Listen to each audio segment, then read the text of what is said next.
Gynaecomastia medicine, क्या gynaecomastia कोई दवाई से ट्रीट हो सकता है? सबसे पहले पेशेंट यही चीज पूछता है कि सर अगर कोई दवाई से ट्रीट होता है तो क्यों सर्जरी करानी है?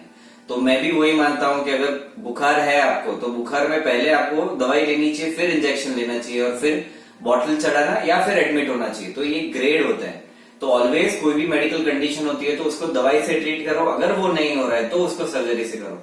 दोस्तों मेरा नाम है डॉक्टर अर्थ शाह, मैं MCh plastic and cosmetic surgeon हूँ, director of rejuva esthetica cosmetic clinic in Ahmedabad. Gynaecomastia दुनिया की कोई दवाई से ट्रीट नहीं होता है, क्योंकि ये ग्लैंड बढ़ता है। आप देख सकते हो ये ग्लैंड है। फैट होता है तो फैट कभी भी प्लस माइनस हो सकता है जिम, डाइट, एक्सरसाइज से, पर कोई दुनिया की ऐसी दवाई ढूंढी नहीं गई है जिसके कारण ब्रेस्ट की ग्लैंड कम हो। आपने कभी सुना है कि कोई फीमेल का जो ब्रेस्ट होता है, स्तन का टिश्यू होता है, वो कोई भी दवाई लेती है फीमेल तो उसका ब्रेस्ट साइज कम होता है? वो कभी नहीं होता है। इस तरीके से वो सेम होता है, ये ब्रेस्ट ग्लैंड होता है, वो ग्लैंड कभी भी कोई दवाई से ट्रीट नहीं होता है। ऐसा हो सकता है कि कोई दवाई से गायनेकोमेस्टिया आ सकता है, क्योंकि गायनेकोमेस्टिया क्या होता है तो इस्ट्रोजन एंड टेस्टोस्टेरोन का इम्बैलेंस होता है।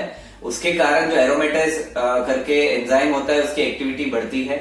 इस्ट्रोजन का डिग्रेडेशन मतलब इस्ट्रोजन का टूटना होता है, वो कम होता है, तो इस्ट्रोजन की मात्रा बॉडी में बढ़ती है, उसके कारण गायनेकोमेस्टिया होता है। उससे ये ब्रेस्ट ग्लैंड स्टिमुलेट होती है और ये होता है।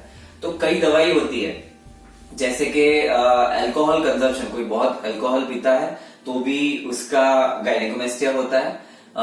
कई लोग जिम में स्टेरॉइड यूज करते हैं, इससे भी गायनेकोमेस्टिया होता है, क्योंकि सबका जो मेटाबॉलिज्म होता है वो लीवर में होता है। लीवर में भी इस्ट्रोजन और टेस्टोस्टेरोन का मेटाबॉलिज्म, जो बॉडी का हार्मोन्स बनता है, वो वहां से बनता है, तो उससे होता है। कई बार क्या होता है कि ब्लड प्रेशर की दवाई एक एज के बाद लोग खाते हैं, निफेडिपिन होती है, कैल्शियम चैनल ब्लॉकर्स होते हैं, उसके कारण होता है। कई बार कोई एंटीबायोटिक लॉन्ग टर्म लेते हो, जैसे कीटोकोनाजोल होता है और कोई एंटीबायोटिक मेट्रोनिडाजोल होता है, वो लॉन्ग टर्म लेते हो तो ये गायनेकोमेस्टिया हो सकता है। सो बहुत सारी ऐसी मेडिसिन है जिसके कारण गायनेकोमेस्टिया हो सकता है, पर मोस्ट ऑफ द टाइम वो दवाई आप बंद कर रहे हो, अगर वो इंडिकेटेड नहीं है तो बंद करनी चाहिए। पर वो कई बार इंडिकेटेड भी होती है कि ओल्ड एज हो गया तो अगर वो ब्लड प्रेशर की दवाई नहीं लोगे तो आपको हार्ट को इफेक्ट होगा, तो वो दवाई बंद करते हो ऑटोमेटिकली 90 to 95% टाइम वो कम हो जाता है।